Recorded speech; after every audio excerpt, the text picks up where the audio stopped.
Ah, it's that time again. After just a couple months, Kirito is back. And immediately I have some questions. Before giving any opinion, let me tell you something first. Also, people who haven't seen Season 4 yet can watch this part. I will get into Season 4 later this video. I will warn you when the spoilers start. Since this is my first Sword Art Online video, I want to explain where I'm at the whole Sword Art Online thing. Am I a fan? Am I a hater? Well, one thing that probably matters is that Sword Art Online is the first anime I've ever watched. Wait.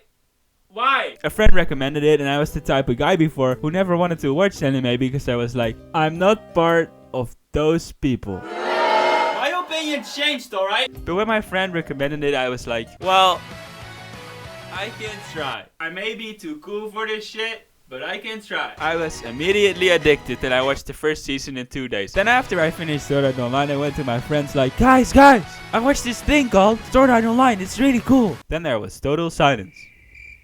And then one guy started to laugh. I realized at that moment, first of all, my friends all watched anime without me even knowing. Secondly, there's something they know that I didn't. That everybody hates Sword Art Online. Well, I couldn't agree at first, but then I saw more anime and more anime and more anime and more anime. And I realized there are definitely better ones out there. But I still like Sword Art Online a lot because I guess your first anime is just something special. I don't know. But then the other seasons, you have season 2.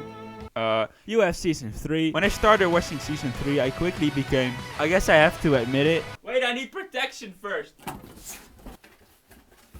I became a fan. I really liked season 3. How high the stakes felt, the character development. Season 3 spoilers coming up, by the way. I really liked Kirito and Yujiro fighting their way to the top of the tower, fighting against the system.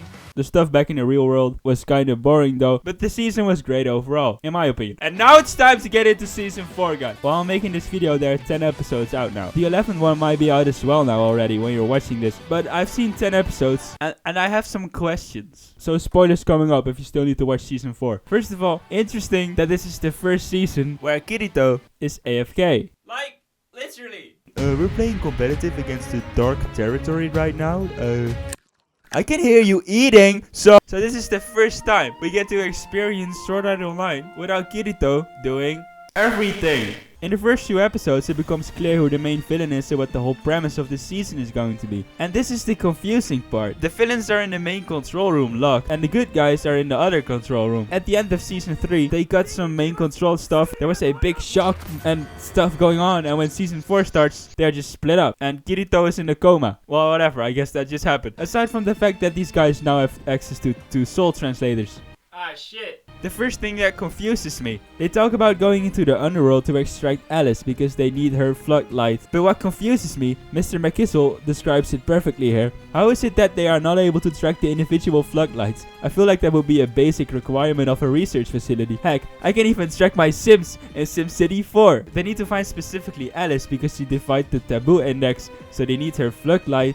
This shit is so complicated. If they could just locate her with a few clicks, that would be boring though, I guess. But I overlooked this first and I realized it when I saw this comment. But the thing that confuses me the most, and what I also noticed right away, they talk about going into the Underworld to extract Alice, and there are different accounts they can use to log into this world. You can go into the Underworld as an ordinary citizen, but also as Master of the Sacred Arts, Major Noble, all kinds of OP stuff. So what they think of... 将軍だの大統領だののお偉い身分でログインしてよアリスを探してこいって命令すりゃいいってことかなんかあんたにそう言われるとせっかくのアイデアがくだらねえもの No, he's right. That sounds stupid. Because of course the program guy made sure you needed a password to get into the Underworld with such OP powers, right? Alright. I was worried there for a second. Wait, no. The Dark Lord and Emperor don't have passwords. Wait, let me think about that for a second. No, wait, what the fuck? The entire premise of this season is based around this villain being the Emperor in the Underworld because this guy didn't think the fucking Emperor account needed a password. Dude, fucking cancel this guy. But that guy from the real world that's now the Emperor with also a Dark Lord from the real world does set up an interesting storyline with also Asuna joining in with OP powers. It would have been too easy of course if it was just Asuna with OP powers going in there without a real OP challenger, so fair enough. But still, this guy! I can go on about this guy for a long time probably, but I think I made my point now. So let's go back to Kirito, who is now AFK. Since he can't move or say anything, we are left with an important question. Where's the harem? How is he going to get the girls now? We need that romantic development in Sword Art Online. Oh wait, it's episode 10. Guys, you don't have to worry. What do you mean? Girls still fall in love with him. Wait, who? What? He's not even awake. Alice develops a romantic interest for him. He's not even awake. Kirito doesn't even need to be awake to get girls. This is the first time I ever hear someone pull this off while in a coma. This guy. But I thought this was actually kind of interesting because Alice's feelings for him would never have developed this far if Kirito was able to say something back. Because he would just say, I have someone else. But now that he can't say that, Alice just starts fighting with Asuna. It's almost perfect fan service. Alice versus Asuna. Why am I feeling like the entire season Kirito is in a coma because they wanted to make this happen? Alice and Asuna fighting over Kirito. Okay, you can never prove that, so that's just a thought. But still. They knew Alice versus Asuna was going to make people talk. I got it spoiled before I watched that episode because some fucking article had Asuna versus Alice as its title and thumbnail. That article was recommended to me on Google, like one big headline. It was the first thing I saw when I opened Google. Anyway, I'm enjoying this season so far. It started a little slow, but when the war started, I was getting some goosebumps here and there, like when Alice did this.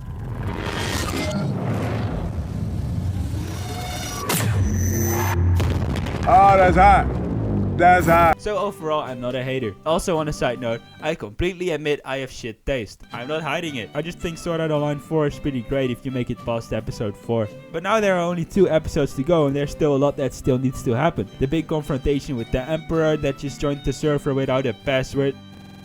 He whitelisted himself. Can someone fucking ban him or something? Alice and Asuna and these other 2 girls need to figure out who gets Kirito. And oh yeah, Kirito needs to wake up. And in episode 3, there was a scene with Sinon. And after that, the others from earlier seasons. And then, Yui said they might need their help later on. たちに何かできることはねえのかよ。そのことですが、もしかしたらいずれ皆さんのお力を借りることになるかもしれません。 Since they are also in the opening, I was expecting them to turn up into the Underworld somehow. I have no idea how. That just happened in the 3rd episode and it was never mentioned again. So I'm not sure how they will end it all in the next 2 episodes, but I'm curious to know. Will Sword Art Online end as a whole, or will there be another cliffhanger at the season 5? Yes, I would know if I read the manga, but I'm busy enough catching up with all the anime as a newbie. Where would I find the time to read all that? Where does anyone find the time? There's so much to watch and read nowadays. But I'ma end this video here, guys. My final words are, rest in peace, Yucho. I miss him. 2 seconds silence. Thanks for watching, guys. The last video, which was my first anime video, someone asked for my anime list, and I won't share it yet because I'm a newbie and I have shit taste. I just like to express my newbie experience with anime in this format. Also, I'm just having fun. You can judge my shit taste though if you really want to. You can find my list very easy. I don't have a very hard to guess name. So I hope you like this video. I'm still trying to do this every week, but my camera lens broke yesterday. I just started this channel. Yeah, that sucks, but I'm enjoying this a lot. So I guess I will spend the money I was saving up for college. I do have this 50mm lens. What's up, guys? Yeah, my room's too small for that one. I'll figure it out. Someone also said I could make some philosophy type videos. There are some deep serious topics I do kind of want to talk about. I might do that sometime, but I will keep up this anime stuff some more first. I also have a few not anime related ideas now, so stay tuned, subscribe. Hello and welcome to another Let's Play. Today we're stuck in this game. I cannot quit this game. Please help. Don't forget to leave a... Also, are we just going to look past the fact that this guy is eating a chess piece?